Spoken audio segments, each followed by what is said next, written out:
Ito po yung view natin dito. Ang ganda oh.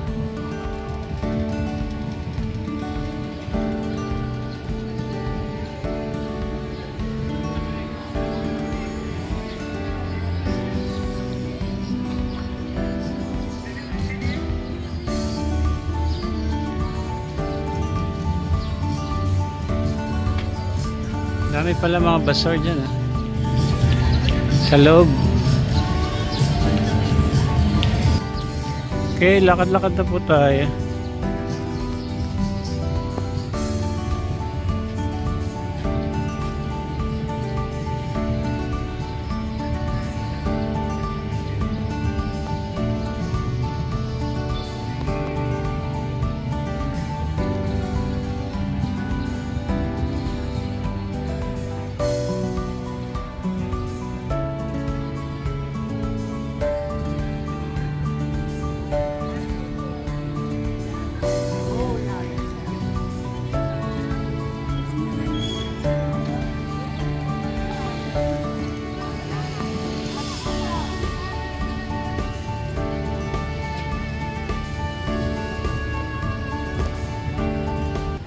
Okay, samahan niyo po ako. Baybayin natin itong ano, General Luna Street. Oh, mayroon palang tinatayo doon, no? Sa may bandang unahan. Napuntahan natin.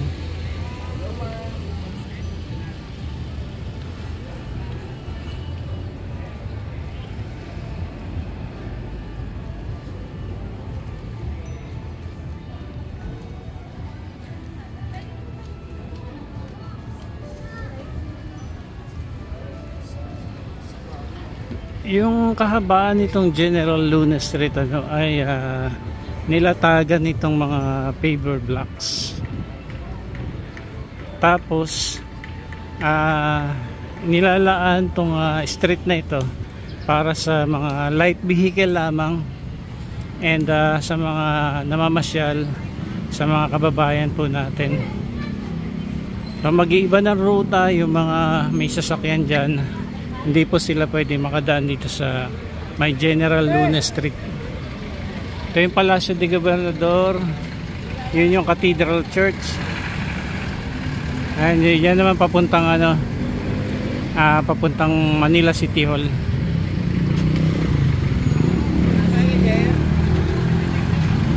Okay, tawid tayo. Fire station dito.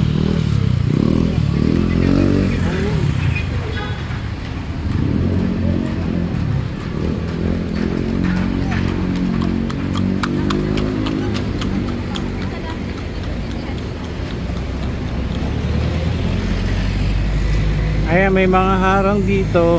Ayan, ibig sabihin lang hindi pwede makapasok itong mga sasakyan dyan. Kung may makikita man tayo mga sasakyan dyan, doon lang sa mga crossing, pero as much as possible hindi po ito pinadadaan sa mga sasakyan. Mga light vehicle lang naman daw po pwede. Mga bicycle, mga, I think mga pedicab din yata, dahil nakikita rin po natin na ano, minsan naghahatid sila ng mga turista. Ito, merong ano rito, nakalagay rito, inauguration ceremony of the expansion and public transport infrastructure in Intramuros, June 21, 2024. Ayan.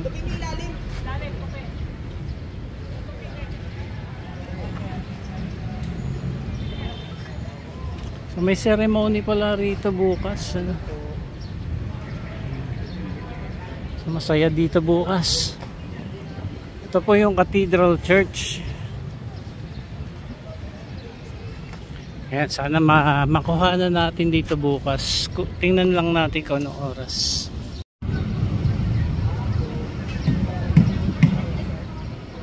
Ayan, alas 8 bukas, June 21, ano? Merong inauguration ceremony of the expansion of active and transport infrastructure in Intramuros.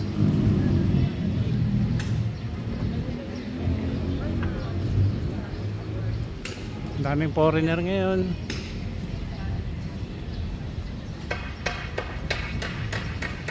Okay, lakarin natin to. Magandang Intramuros.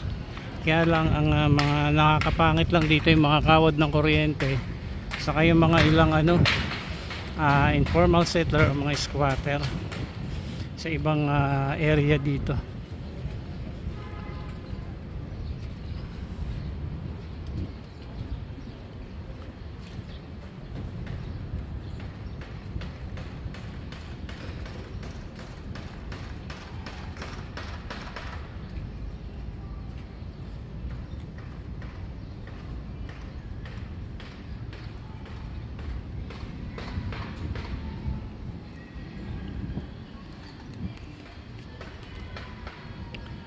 Mga bahay dito luma na, no, pero na-preserve pa nila.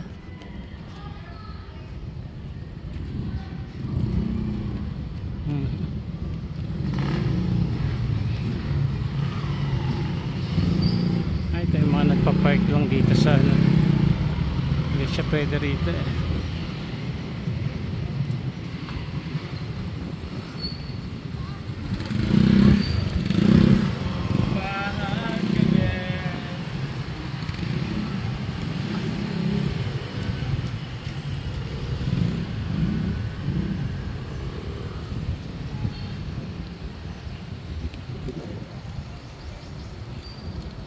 Mercantile Insurance.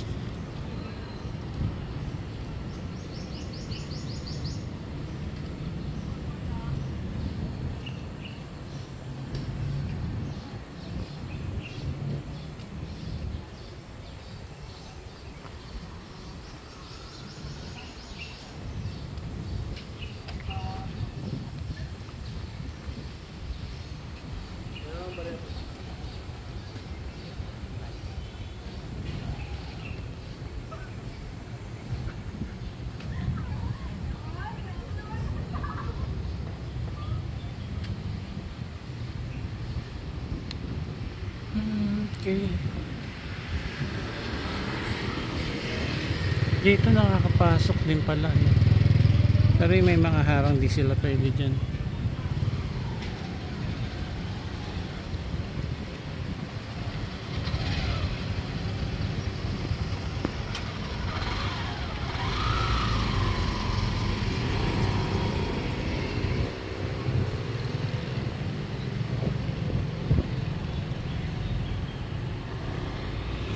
Pwede rin pala yung mga motor, makadaan. Oh, may mga pa.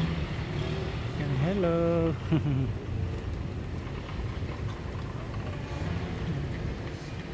Anong tawag sa vehicle na yan? Electric. Electric car. Okay. Hello. Galing yan. Electric lang pala yun.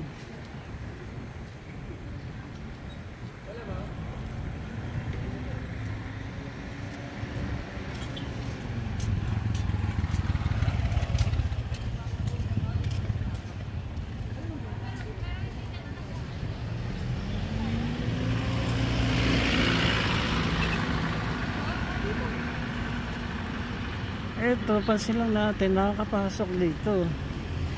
Ito. Pero alam ko pag mahigpit sila pagka Saturday and Sunday. Ngayon kasi weekdays, may mga ilan tayo nakikita mga sasakyan dito. Pero dapat ito kasi para sa lang lahat, pedestrian friendly nga tinatawag ito.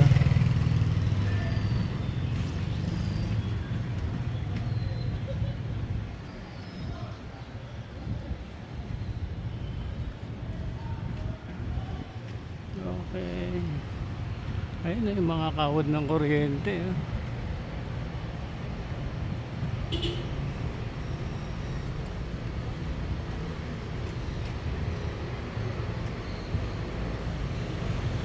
Maganda kasi ng mga building dito.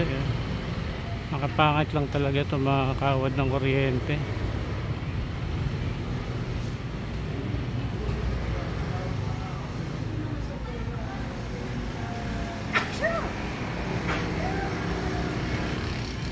Ganda, oh.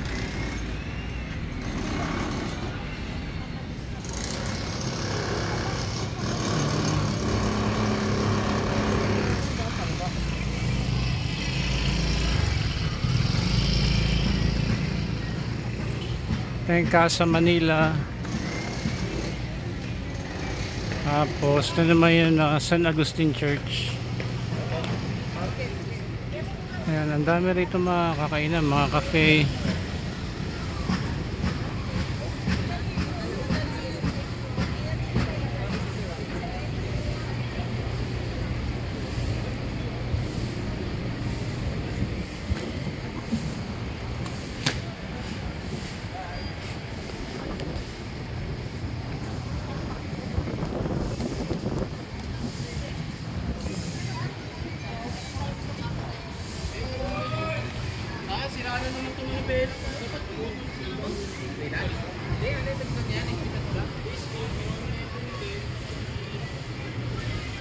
Pagdating dito pala, no, hindi pa rin hindi pinarehas diyan ano, sa mga paver blocks yung kalsada. Pero pagdating dito, yan, iba na.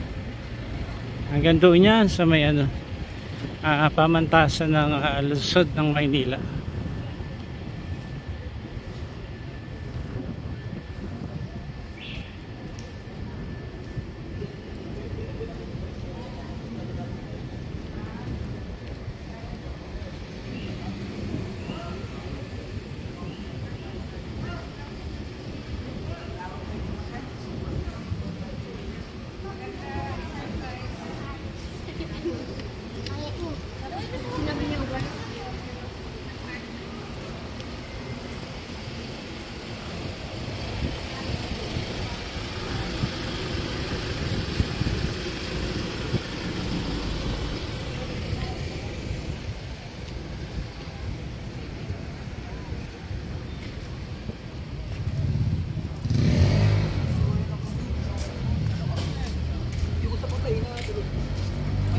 Foreigner, ang tatangkad nila.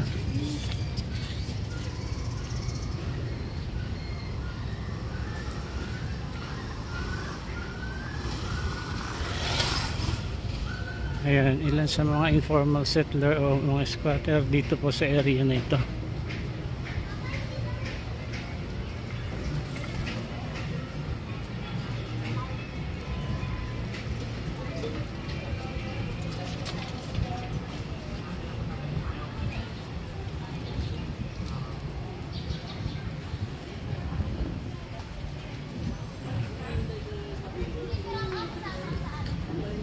Casa, ano to? Casa Maritima. Dito naman Red Cross. Ito Red Cross ito. Intramuros Night Market.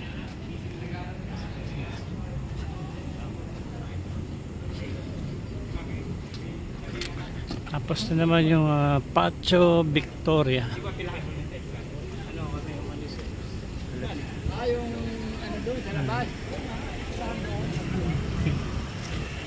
Patio Victoria. Tapos to PLM na ito.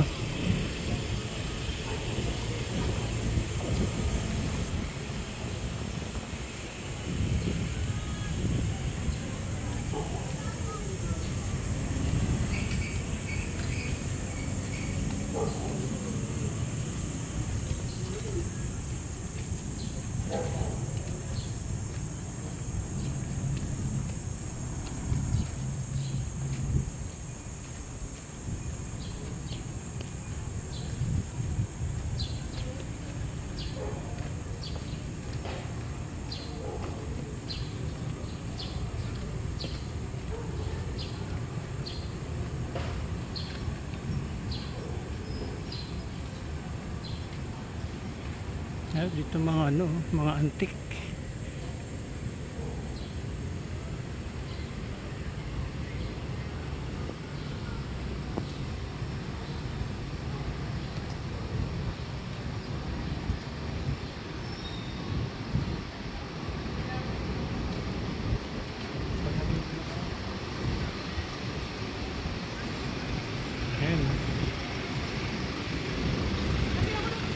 Malapit na tayo dyan sa dulo.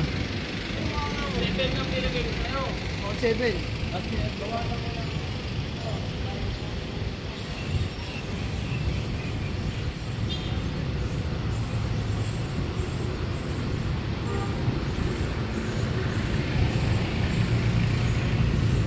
So hindi pa rin pala talaga ano yung strictly na ipapatupad yung ano pedestrian friendly itong kalsada ng General Luna Street.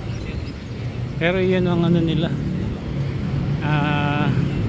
main goal dito sa street na ito, ma-enjoy na mga kababayan natin, mga foreigner ang pamamasyal dito nang walang sagabal ano sa mga sasakyan, kundi mga light vehicle lamang, according yan sa ano, sa news nating napanood before.